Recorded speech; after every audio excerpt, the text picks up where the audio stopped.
Hey y'all, welcome back to Books and Sweet Tea. If you're new here, I'm Emily. I know we don't have that many subscribers, so thanks to all, I think we're up to 26, maybe? All 26 of you, yeah. So last week I posted a video of reviewing the Sound and the Fury and the Song of Solomon. I thought it was a really cool way to compare the two, and I felt like through my whole time reading them that I kept thinking about the other one. And so I just thought that was really cool. That one did not get a lot of views, so it's not that it got any dislikes, but maybe it's just something that doesn't cut through the algorithm. I actually like to get in depth into themes of the books that I'm reading, and I went on YouTube to try to find channels like that. I found there's a couple. What really got me into it in the reading and connecting to that want that I had was with the Hardcore Literature Book Club. And, Benjamin has a great YouTube channel for that. So if that is what gets, videos the most views, that's okay. I understand. We all have quick interest. And when, we get into something, we want to see, fast things on them. And people just going down a list and holding up a book and doing this, or like I have to have more substance, and so that's what this channel is. And then I just wanted to say, like, maybe that's why that there's not that many views. This is also just something for me to reflect back on and talk about, so that if things change in the way that I want to do videos, it won't be that, but it will be something else that's, more conversational. But anyways, I just wanted to get that out of the way, mostly for my own just reflection on that, but also to let you know. So if that's what you're looking for, then this is probably not the video for you. But with that being said, there are a couple of things that I do want to talk about here that have to do with what I was reading and what I am currently reading. Real quick though, I just watched the Netflix documentary Martha, about Martha Stewart. I love her. I don't even care about the court case with the insider trading. Like, who the cares? I mean, I have like some weird views about stocks and stuff anyways. So yeah. But as far as like her coming from, well, she didn't come from nothing, but she didn't come from a lot of money. Probably lower middle class, in fact, and really built herself up. And so I just thought, wow, what a strong woman who, in such a chaotic time where women aren't really looked at as any sort of equal. So I thought that was great. I'll probably end up watching it again. Let me know if y'all check that one out. If not, I highly recommend it. And also not just for women, because to be fair, I think more guys actually watch these videos. But anyways, mine now, all of the booktube channels that just talk about romance novels and Target books, probably not. But I thought that was super cool. So I guess I'll talk about what I read. Okay, obviously, these were fantastic. They're definitely going to be in my top 5, top 10.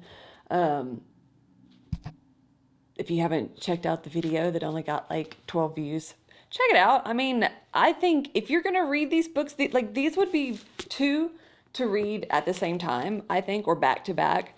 The Sound and the Fury, William Faulkner and Toni Morris' Song of Solomon. Super good books. Yeah, highly recommend those. And so last month was October, and I wanted to get a thriller in, so I went with Ask for Andrea. Mostly because I just kept seeing it on Book Talk, and people just saying how great it was. Well, that should have been red flag number one.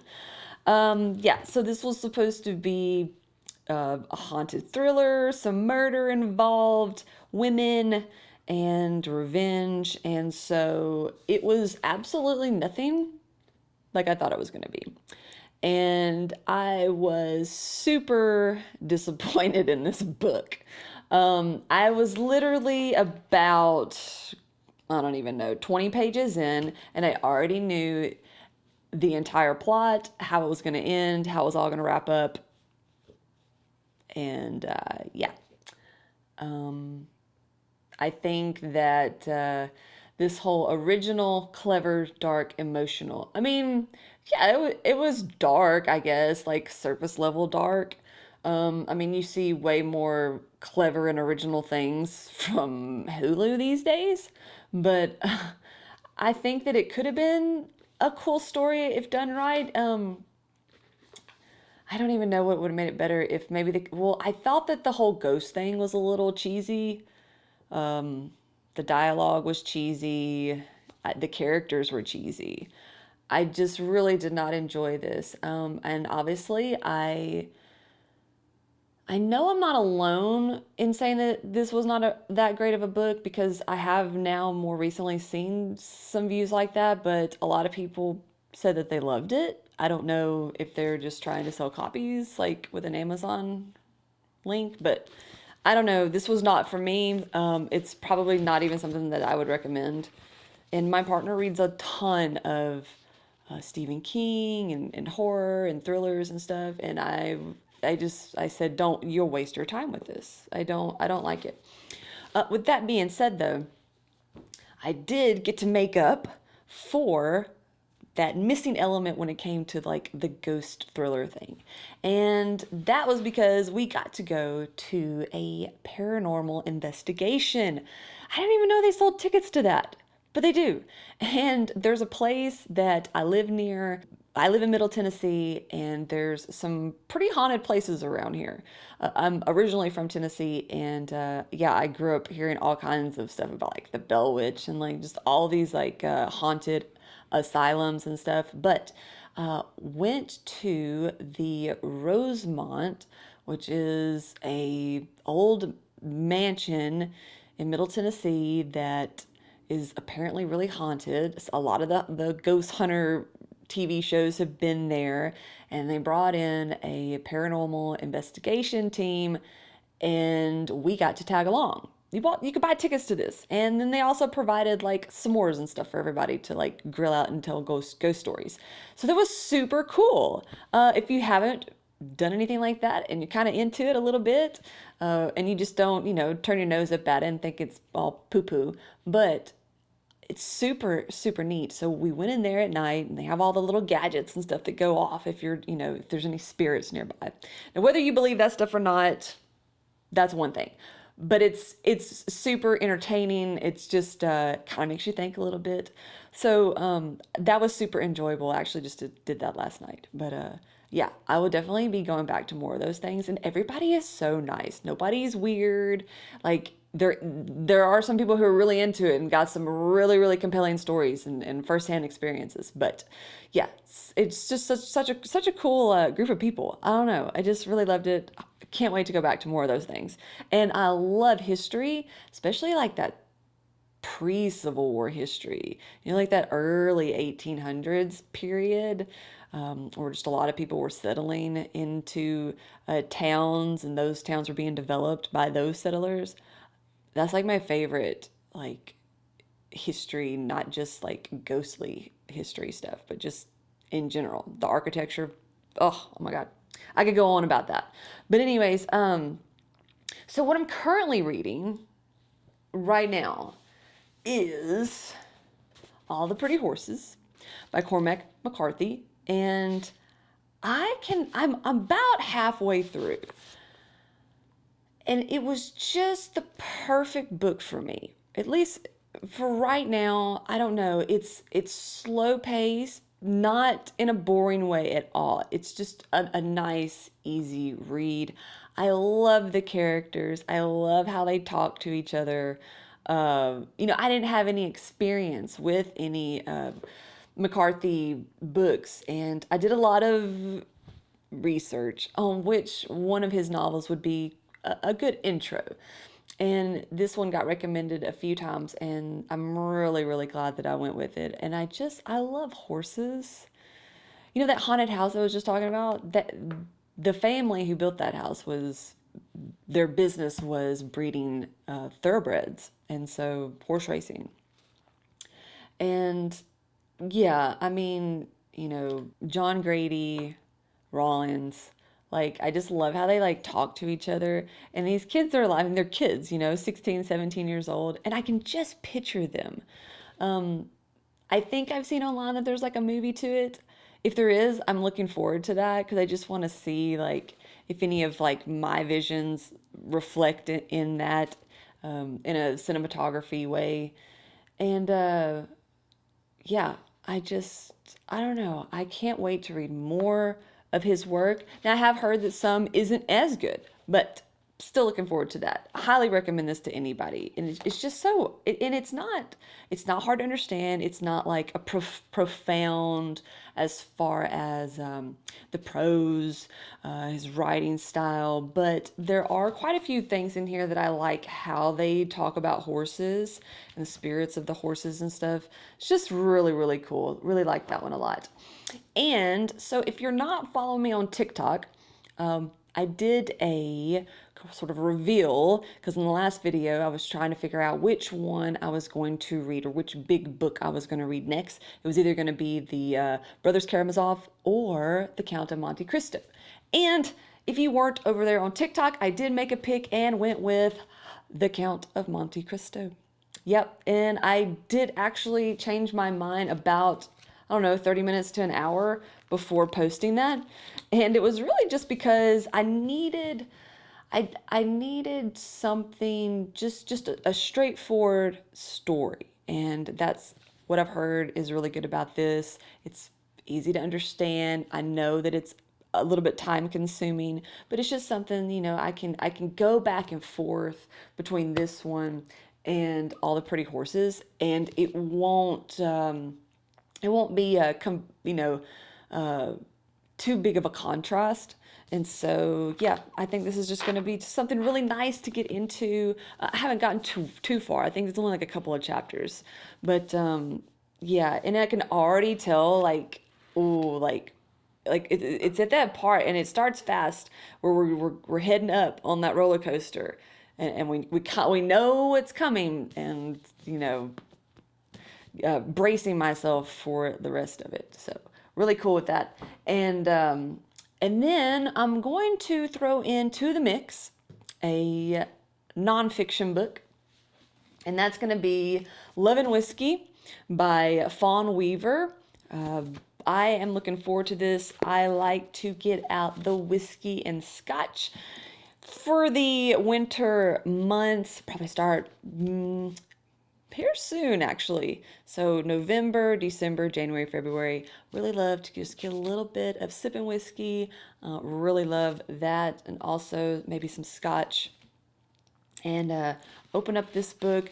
In fact, I probably will just get some Uncle Nearest, and I haven't tried that yet. I've heard a lot of things, and I got into whiskeys during the pandemic. I think a lot of other people did too, because every time you would try to buy something, that you wanted to try, not just like your everyday whiskeys, they would always be out, or there would be lines for them, or, one bottle per person. It was a really big deal. And so I think it's kind of died down a little bit, and can find some Uncle Nearest pretty regularly these days. So I'm going to get some of that, check this book out. It talks all about this demand Uncle Nearest, that was Nearest Green, and his relationship with Jack Daniels, and he was his master distiller. And this just kind of talks about that, his relationship with Jack, and his Nearest, his personal experience there, and his story and all of that. But super excited to read this and sip on a little bit of Uncle Nearest. Yeah. So with that, I just want to say that I do appreciate everybody who's checking out these videos. I do want to get some feedback. If you have just a couple of minutes to write something down in the comments. Do you like reviews? Do you like the in-depth reviews? Is that something that I just need to keep as a private video for me? Or is that something that you like to see too? I know I like to see them and what other people talk about. And so I just figured that there would be other people who liked it as well. I'm not like an English major or anything like that. I'm not a writer, even though I do write, or I don't, monetize anything like that. But it is something that I do enjoy. I'm first and foremost in the music industry. I don't like to say that I'm in the music business because, yeah, that's a whole other realm. But I am in the music industry because I have my own business. I teach people online how to do post-production work in their home studio environments and how to get the best sound out of that. And so writing music has been something that I've always done, always, always, always. And so sometimes when I can't get those ideas, those stories in my head down in a song, a lyrical form, then I will just write out the story. And sometimes they turn out to be some short stories, and then I like to post those on my Substack. I actually have like a different Substack now that I'm really started from scratch to do write about the books that I'm reading. And so if you want to check that out, I'll leave a link in the description for that as well. But yeah, so if you like the reviews, okay, I'll keep doing them, and then probably just keep doing them anyways, because nobody has said like, this is nothing like what I want. So I'll probably just kind of do what I want. But anyways, if you are liking these videos, then go ahead and give me a thumbs up. Maybe we can work our way through the algorithm. I don't know, not the number one goal, but I do appreciate your support. And if these are videos that you want to continue seeing, then you might as well hit that subscribe button because it's totally free to do that. All right, y'all, thanks for hanging out with me on a Sunday, and I will catch back up with y'all next week to see how some of these books are going along and maybe a review on Uncle Nearest Whiskey. All right, y'all, thanks so much for being here. I'll see you in the next one.